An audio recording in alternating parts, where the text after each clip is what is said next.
Saudamos a todos nossos amados irmãos com a paz de Jesus Cristo. Saudamos também os nossos apóstolos Uriel de Jesus e Jussara de Jesus. E a você que tem nos acompanhado nos estudos bíblicos da Escola Dominical, queremos também desejar a você todas as bênçãos de Deus, por estar ouvindo a ministração da Palavra de Deus, o ensino da Palavra de Deus. Espero que você tenha uma boa semana depois de ter sido abençoado pela Palavra. E assim você vai ver que a Palavra de Deus enriquece as nossas vidas espirituais e também materiais. Dando continuidade aos estudos bíblicos que estão tratando esse segundo trimestre de 2021, sobre os dons espirituais e os dons ministeriais, hoje estaremos trazendo a lição número 4, que tem por título O Poder, os Dons de Poder.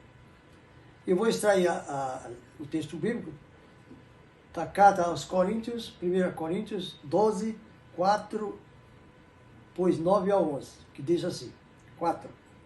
Ora, há diversidade de dons, mas o Espírito é o mesmo. 9. E a outro pelo mesmo Espírito a fé, e a outro pelo mesmo Espírito os dons de curar, e a outro a operação de maravilhas, e a outro profecia, e a outro o dom de discernir os espíritos, e a outro a variedade de línguas, e a outro a interpretação de línguas. E o outro, finalmente, mas um só é o mesmo Espírito, que opera todas essas coisas, repartindo particularmente a cada um conforme ele quer. O texto áureo está em 1 Coríntios 2, 4 e 5. A minha palavra e a minha pregação não consistem em palavras persuasivas de sabedoria humana, mas em demonstração do Espírito de poder. Eu vou dar ênfase a essa palavra poder, porque nós estamos estudando o dom de poder. Para que a vossa fé não se apoiasse em sabedoria dos homens, mas no poder de Deus. A verdade prática. Os dons de poder são capacitações especiais dadas pelo Espírito Santo em situações que demandam uma ação sobrenatural pelo próprio Espírito Santo na vida do crente. E tudo isso é para a edificação do crente. No caso da igreja. No Antigo Testamento, 830 anos antes de Jesus Cristo vir cumprir o plano da redenção, o profeta Joel escreveu que nos últimos dias derramaria do seu espírito sobre toda a carne. Os vossos filhos profetizarão, os vossos velhos sonharão, os vossos jovens terão visões, e até sobre os seus servos e suas servas derramarei do meu espírito. Essa era uma promessa de Deus. Essa promessa de Deus, há 830 anos atrás para o povo judeu, mas ela tem implicância que redundaria, que sobraria ou viria de encontro ao estabelecimento da igreja que Jesus edificou quando ele cumpriu o seu ministério terreno aqui, né? Eu edificarei a minha igreja, ele disse, e as portas do inferno não prevalecerão contra ela. Isso quer dizer assim, que a profecia de Joel é e foi para o tempo final dos judeus, porque quando Jesus chegou, 70 anos depois, eles foram esparramados para todo os cantos do mundo e ficou sem nação, e ficou sem identidade. Mas como Deus tem compromisso com os judeus, no ano de 1948, quase 2 séculos depois, eles retornaram para a sua terra e estão lá como nação de Israel. Sim, mas trazendo o assunto para a nossa igreja, no Novo Testamento, esse cumprimento dessa profecia do derramamento do Espírito Santo, que viria para a igreja, se cumpriu justamente para que a igreja fosse estabelecida. Porque Jesus ia edificar a igreja, mas para edificar a igreja tinha que ter os crentes, e ele chamou os 12, depois comissionou 70. No dia que ele partiu e foi assunto ao céu, eram 120 irmãos. E aí no dia de Pentecostes cumpriu-se a promessa que está em Atos, no Novo Testamento, Atos 2:1, que diz assim: cumprido-se o dia de Pentecostes, estavam todos reunidos no mesmo lugar. E o verso 4 diz, e todos foram cheios do Espírito Santo. Quando Atos 2, 1 diz que todos foram cheios do Espírito Santo, isso significa um conjunto de dons, de virtude, de poder, que são eles. Cheios do Espírito Santo significa que aquele discípulo, ou aqueles 120 discípulos, foram cheios do Espírito Santo, como diz o texto. O que contém esse cheio do Espírito Santo? Contém a virtude do Espírito Santo, o poder de Deus, a unção do Espírito Santo, os dons que nós lemos no texto aqui em seguida, e um que muitos não colocam, o fruto do Espírito. Então isso aí, esse conjunto, é a pessoa ser cheio do Espírito Santo. Por isso, quando Paulo, o Filipe, o Estevão, Pedro, o texto fala assim, e cheio do Espírito Santo, eles realizavam a obra. Cheio quer dizer, é permanente, é contínuo.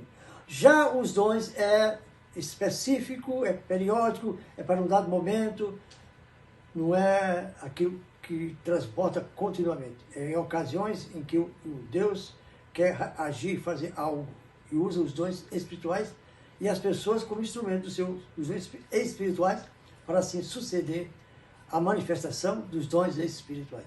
Notadamente, muitos deles na igreja, mas muitos deles também na obra que se realiza fora da igreja. A lição de hoje estaremos estudando os dons de poder. Os dons são 9, como eu disse, divididos em 3 categorias. Dons de revelação, dons de poder e dons de elocução. O de revelação eu falei na semana passada. O de poder estou falando hoje. E na próxima semana eu estarei falando sobre os dons de elocução. Então hoje estaremos estudando dons de poder. Vamos lembrar de que esse dom de poder é essencial para a pregação do Evangelho. É um dom de poder. Por isso que Paulo, o maior evangelista, que fez e expandiu a igreja através do Evangelho, nas suas 3 viagens missionárias, ele começou dizendo assim, em Romanos 1,16, porque não me envergonho do Evangelho, que é o poder de Deus. Então, o poder de Deus está sendo lançado ao mundo, anunciando o Evangelho, que é o poder de Deus, para a salvação, para a cura, para os milagres, para que o reino de Deus seja implantado na terra, para desfazer as obras do diabo e assim por diante. Vamos lembrar que o ministério de Jesus terreno foi marcado por inúmeros milagres. Em Mateus 4:23 diz assim, que desde então Jesus começou a pregar na Galiléia e muitos foram os milagres e as curas, mas o Evangelho foi pregado. Então o Evangelho é acompanhado da palavra de Deus, para anunciar o reino de Deus, a salvação, libertação, e também para curar e para sarar os doentes. Na igreja primitiva era forte, porque todos aqueles 120 que deram início à igreja primitiva estavam cheios do Espírito Santo. Tinha unção, tinha virtude, tinha poder, tinha os dons, né? E davam um testemunho pessoal. Jesus disse, e servia de testemunho. O testemunho pessoal de um crente é quando ele tem o fruto do Espírito. Os 9 frutos, singular, do Espírito, mostram o caráter que um crente é verdadeiramente um servo de Deus. Nessa lição estaremos estudando a respeito dos dons de poder. Primeiro ponto, o dom de fé. Então esse dom de poder é dividido em 3 dons de poder. Tem o dom de fé, o dom de curas, no plural, depois ficar esse plural, e de maravilhas. Ponto 1 do tópico número 1. Tópico número 1, o dom de fé. O ponto 1, o que significa a fé? A fé, meus amados irmãos, ela se divide em 4 ramificações. Eu posso dar 4 tipos de fé. A primeira é a fé natural. Todo ser humano, por ter imagem e semelhança de Deus, tem a fé natural. O que é a fé natural?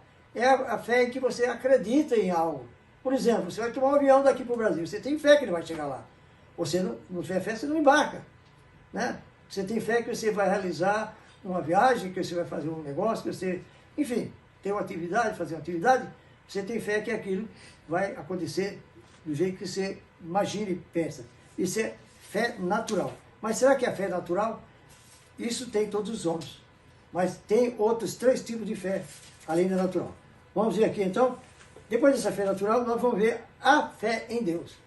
Esta fé em Deus, todo o mundo, todas as pessoas, com exceção daqueles que não creem em Deus, eles têm. Porque eles creem em Deus. E essa era a diferença do mundo antigo. Tinha os judeus. Então, no Velho Testamento, tinha o povo judeu e os outros povos. O povo judeu acreditava em Deus único, soberano, Jeová. E os outros tinham seus deuses, né? Cada um com seus deuses.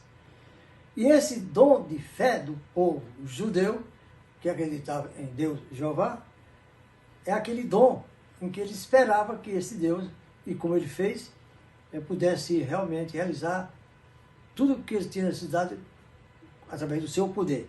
Como está escrito em Hebreus 11:1, porque a fé, 11:1, é o firme fundamento das coisas que se esperam e a prova das coisas que se não veem. Isso era o fundamento da fé deles, que também é nosso, porque essa fé que nós temos em Deus é uma fé sobrenatural. Ela não se estende só no horizontal, como é a fé natural dos homens. Tem também, esse é o segundo, tem o terceiro tipo de fé, que é a fé salvífica. Que é fé salvífica? É aquela fé que vem por ouvir e ouvir a palavra de Deus, pela qual nós recebemos a fé do autor e consumador da fé, Jesus Cristo, que faz a gente entender que Jesus é o Filho de Deus e que veio para nos salvar, que veio para executar o plano da redenção, perdoar os nossos pecados, nos dar direito de ser filhos de Deus e termos direito à vida eterna. Essa é a fé salvífica que vemos no Filho de Deus. E temos também agora a outra fé, que é a fé como dom, que é o assunto do estudo de hoje. E isso eu vou tratar agora no ponto número 2 do tópico número 2. Ponto número 2.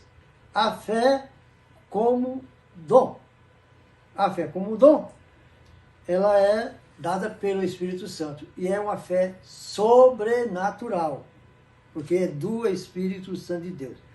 O dom da fé é a capacidade que o Espírito Santo concede ao crente para que este realize coisas que transcendem a esfera natural. É aquilo que você vê o poder de Deus, realmente o poder de Deus fazendo obras maravilhosas na vida daqueles que usam esse dom da fé. Esse dom da fé foi dado para isso. É o dom pelo qual o crente crê, busca e usa esse dom para a edificação da igreja, mas também para a edificação, no caso de cura, né? Que vai ser o próximo, curar todo e qualquer tipo de doença e enfermidade. Pois Jesus, no seu ministério, ele pregava o evangelho, mas curava todo tipo de doença e enfermidade entre o povo.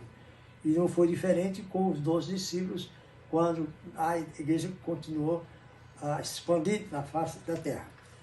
Ponto número 3 do tópico número 1.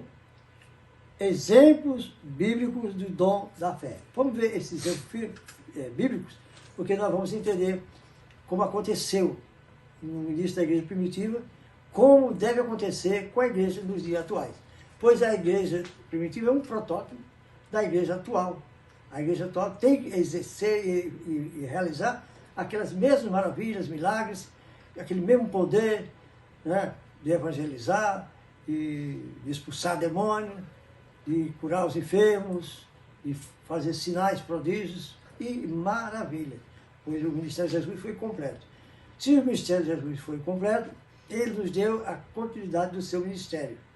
E ele disse que obras maiores nós faríamos do que a que ele fez. Então nós ficamos muito à vontade, porque não é nós com a nossa capacidade, não é nós com a nossa santidade, não é nós que com a nossa capacidade teológica, com nossos cursos de doutor em divindade ou outros cursos que nós possamos fazer, que vem nos dar É os dons espirituais que nos capacitam para realizar a obra de Deus. Ele faz quando quer, da forma que quer, para o objetivo e para o que for útil à igreja. Nós vemos então que no início da igreja primitiva, nós vemos o exemplo desse dom de fé de Estevão. Atos 6:8 diz: Estevão estava cheio de fé e de poder, fazia prodígios e grandes sinais entre o povo, ao ponto de desafiar os doutores da lei da época, os homens mais eminentes do conhecimento teológico. Vamos para o tópico número 2, dons de curar. Dons de curar, o próprio nome já está dizendo, é para realmente cuidar de todas as enfermidades que possam existir na face da terra, pois é um dom sobrenatural.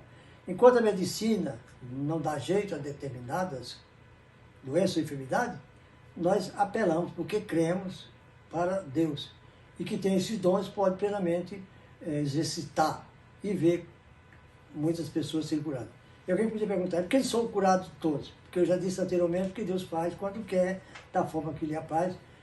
Nós servimos a Deus e Deus não serve aos nossos caprichos. Então, Deus é que está no controle dos dons, é Ele que sabe a hora e a ocasião e para quem esses dons de cura devem ser estabelecidos ou efetuados.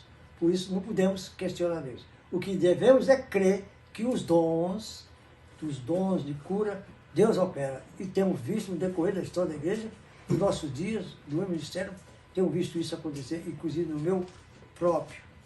Ponto número 1, do tópico número 2. O que são os dons de cura?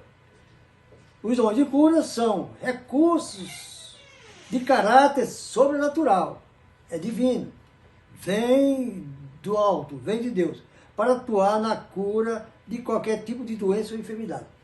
Jesus começou seu ministério, já li, curando todo tipo, pregando o evangelho, curando todo tipo de enfermidade e doença entre o povo. Mas teve ocasiões, e Jesus foi em determinados lugares, e diz o texto que não houve muitas curas por causa da incredulidade do povo. Ora, a incredulidade impede de que a cura possa ser realizada. Deus não dá a sua glória para que ninguém ache que ele pode, e ele tem o dom, e que ele cura quem quer. Não, só Deus que faz. Então nós fazemos isso, e tem um meio que é bíblico, que nós devemos usar, e eu aconselho que se use, orando para a pessoa, mas colocar aquele ensinamento que Jesus disse no Getsemane. Pai, segundo a tua vontade, meu desejo eu creio assim, a tua palavra está escrita, eu oro por a cura, mas seja segundo a sua vontade. Porque às vezes, meus amados irmãos, Deus tem propósito com determinadas doenças, e Deus não cura. Pode orar e não cura, porque Deus tem um propósito com aquilo, e Deus não vai mudar o seu propósito para determinada cura, por causa da fé que eu possa ter, ou por causa do desejo que se tenha de que aquela pessoa seja curada.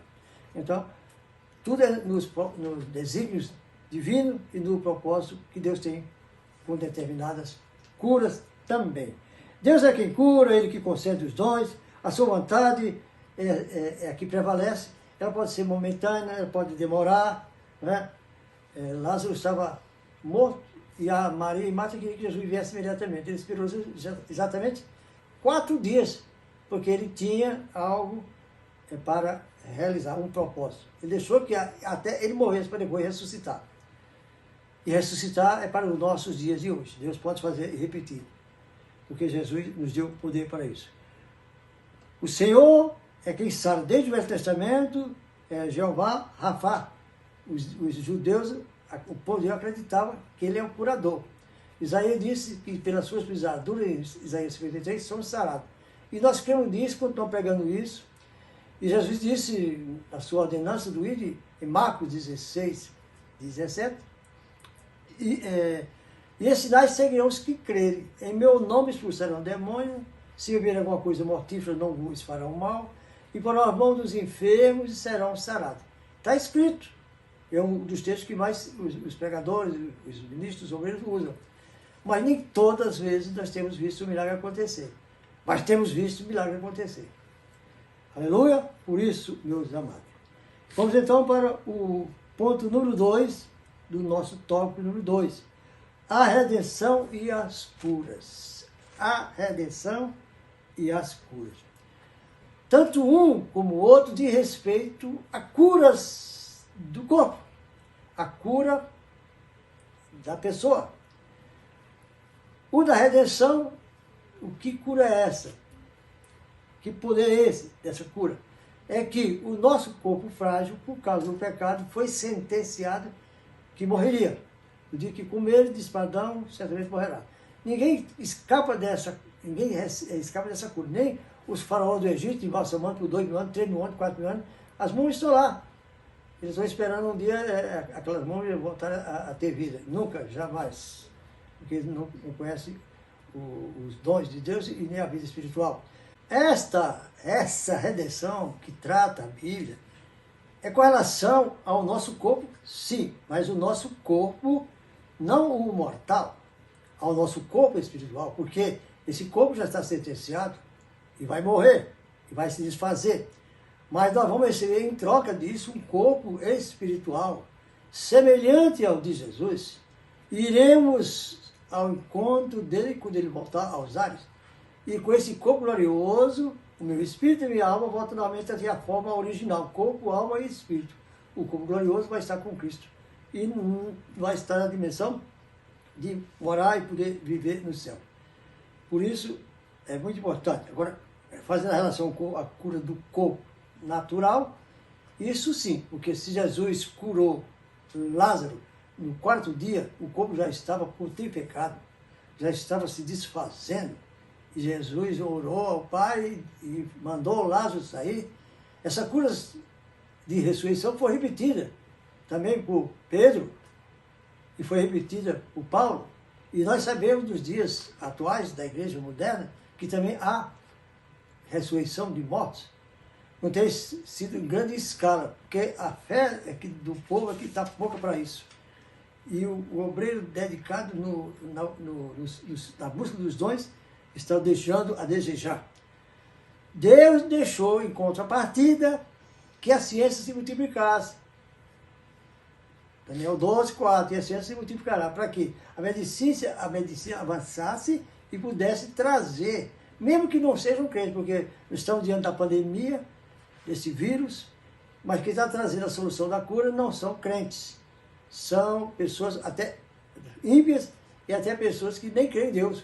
Eu creio que muitos desciam disso. Mas Deus deu dom, esse dom, não é dom de Deus para a vida eterna, não é dom de Deus para obras sobrenaturais, mas é um dom, como dá o dom de um pintor, né? Miguel Ângelo, por exemplo, e outros mais, esse dom da medicina, para que amenize a sociedade desses males trazidos em consequência do pecado original, trazido pelo inimigo de nossas almas, trazido por Satanás e todo o seu demônio. Porque esse vírus que está por aí, não tenha dúvida que não é algo assim natural que possa acontecer. O inimigo é que está proliferando isso no mundo inteiro. Tanto é que aparece um lugar que não teve contato nenhum com a China, não teve contato nenhum com o país nenhum, e, no entanto, a doença se arrebenta lá naquele lugar. A humanidade precisa desse bem, e Deus deu dom, né, para que eu pudesse desenvolver essa medicina.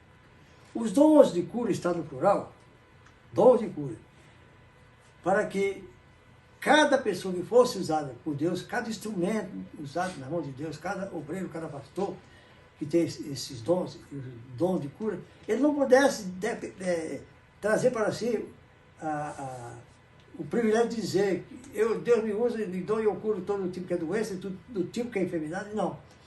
Determinadas pessoas curam determinadas doenças. E essa cura de determinada doença é de acordo com aquilo que Deus provê que aquilo é importante acontecer.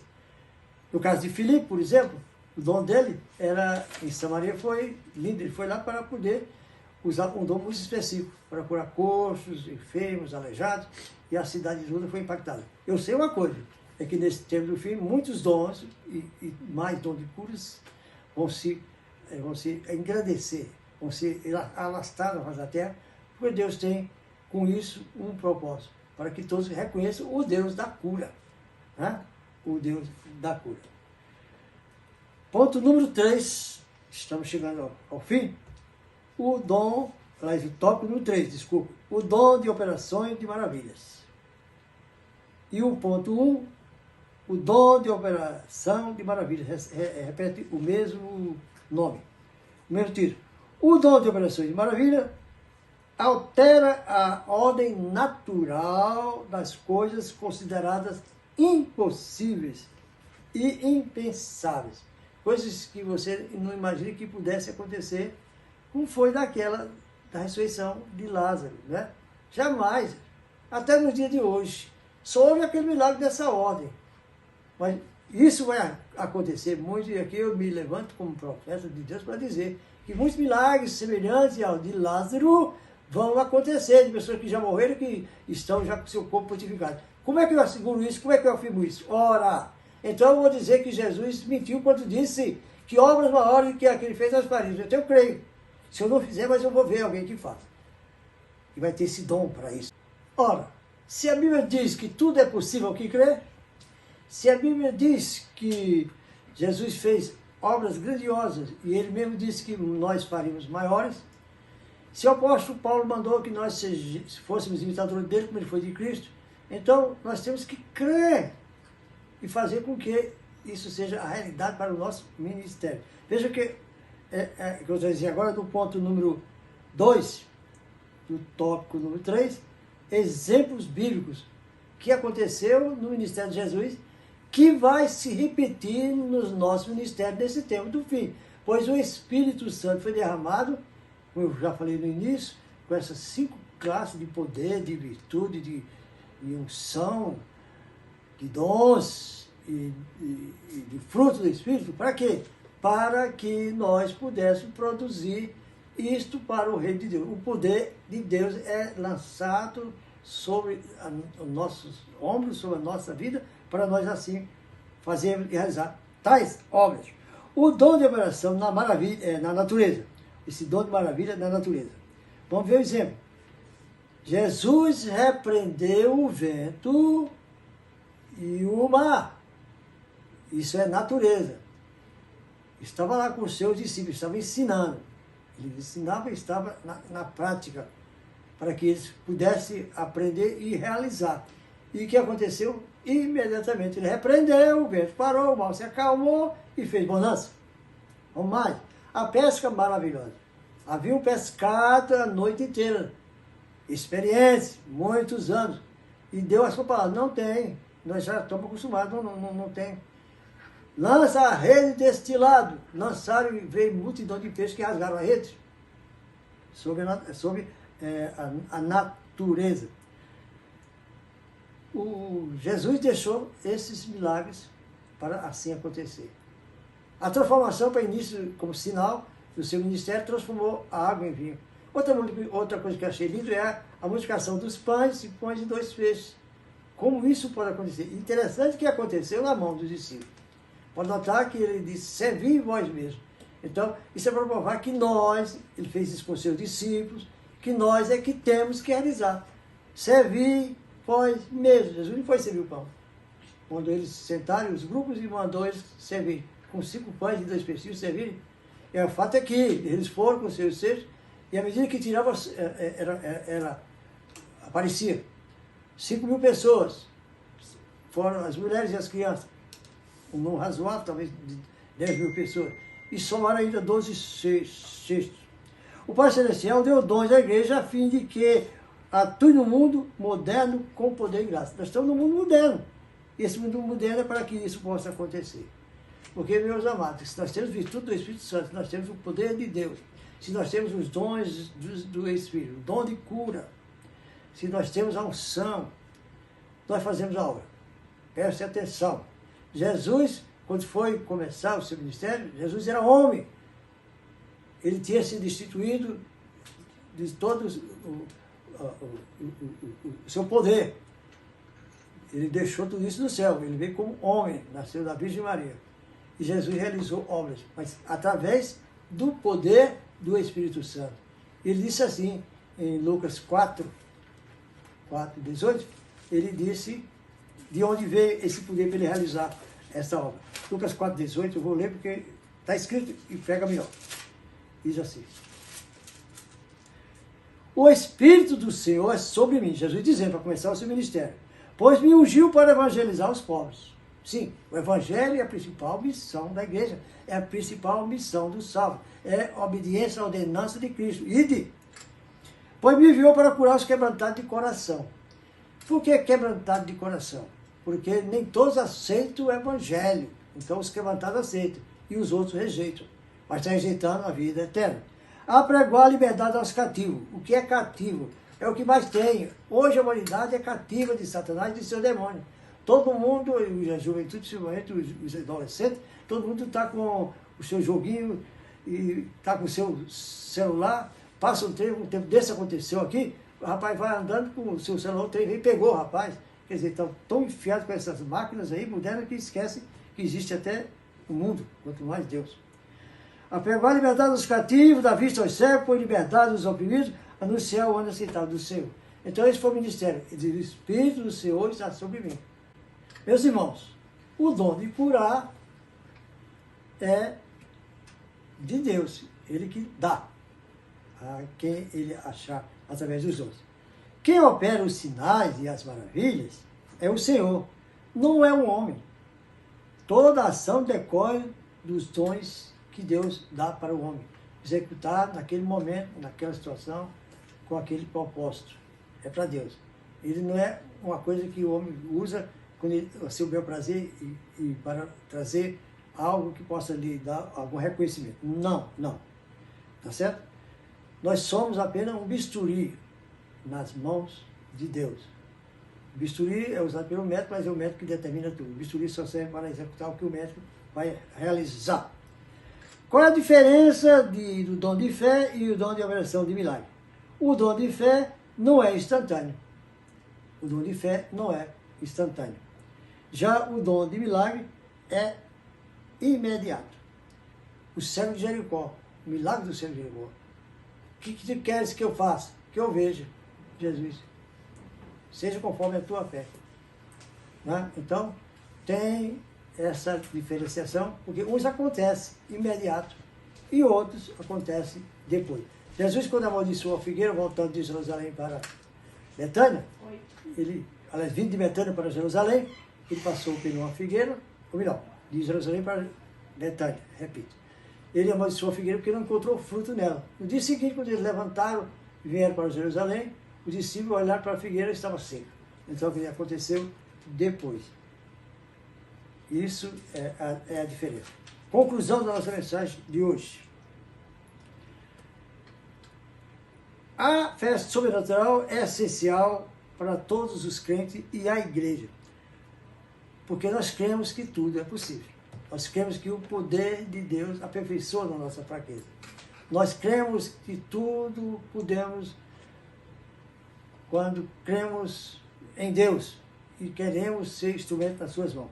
Deus pode conceder aos seus servos o dom de fé, os dons de curar, que tem as suas variedades, e de operação de milagres. Sim, mas sempre de acordo com a sua vontade soberana. É o que eu falei inicialmente.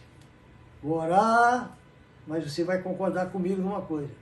Segundo a vontade de Deus. Eu acho que aí fica bem para mim e para você que quer o milagre. E assim, a gente ora com fé.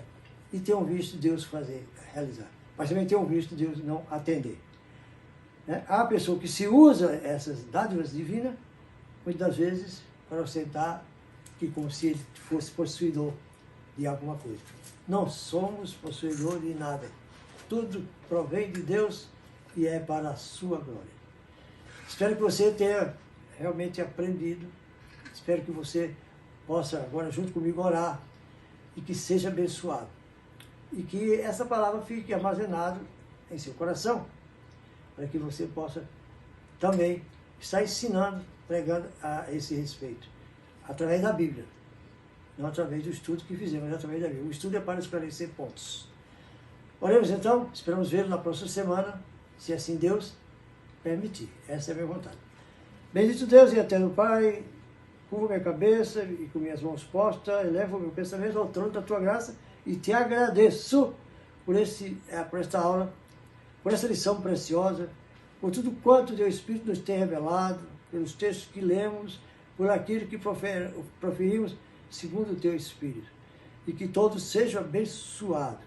Senhor, já que falamos de cura, se entre nós os que assistiram tem algum problema, põe a mão no seu coração, você que ouviu, eu oro para interceder em favor dessa pessoa que tem qualquer tipo de doença ou enfermidade. E te peço, e oro assim, se for da tua vontade, eu desejo que ele seja curado agora. E se for da tua vontade, que seja agora. Mas faça a tua vontade com relação a esta vida, com relação a essa necessidade que essa pessoa tem, para a tua glória, e não a minha. Em nome de Jesus. Que Deus lhe abençoe. Até a próxima.